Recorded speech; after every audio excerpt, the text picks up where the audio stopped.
Today we want to talk about the National Park Service because it's come up this week more than mentioned probably in our lifetimes. Employees have set up alternative Twitter accounts which have been getting a lot of press. Right. It's an interesting manifestation, and if you think about it, in some ways this is a little bit what Donald Trump did when he started running for president, right? He learned that if he said really provocative, sometimes outrageous things at his rallies, the media, whether they liked it or not, didn't have any choice but to cover it. And right. So let's think a little bit about what these, again, they're alleged employees. We don't know who they are. We right. think that they're employees of the National Park Service, and by the way, it's not just them, it's the CDC, it's the EPA, it's NASA. There's a lot of agencies where this is evidently happening.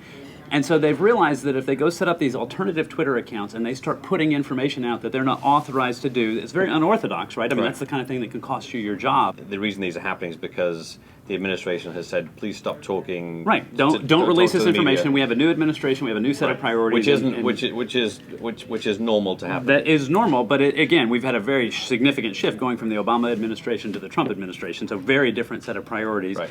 and also a management style that, at least if you're inside one of those agencies, probably comes across as very heavy-handed. Now you're right. not allowed to talk to the public. You're not allowed to continue to release any kind of information unless or until it's approved. But it's very interesting. Now look at the media coverage. And one of the things we haven't talked about is this whole thing, I believe it was the Park Service, started when an unauthorized former employee got access to the official account and started tweeting information. And that's actually where you want to start, right? The alternative accounts is sort of one right. set of issues, but the first thing you have to do is actually secure your accounts. And so we are in the enterprise software business. We work with media companies, some governmental agencies, nonprofits, et cetera, in order to try to help them. If you've got hundreds, if not thousands of people, right, a lot of people. In your agency or your organization, you can't just give them all the username and password to the Twitter account. Right. Or if you do, which by the way, a lot of people still, even in 2017, function that way, then when somebody leaves, you either have to reset the username and password of the entire account for everybody, or even more likely, you just have to remember to take them off the list, right? And so you've actually got to have software in place and controls and measures to make sure that the people who are getting into the accounts actually are authorized. Now, what do you do about the alternative accounts? That one's far, far more difficult because, by nature, I mean, these are leakers inside right. your agency. So you can launch an investigation and try to find out who they are, although if you do that, you need to realize that everything that happens with your investigation is likely to get leaked. Right.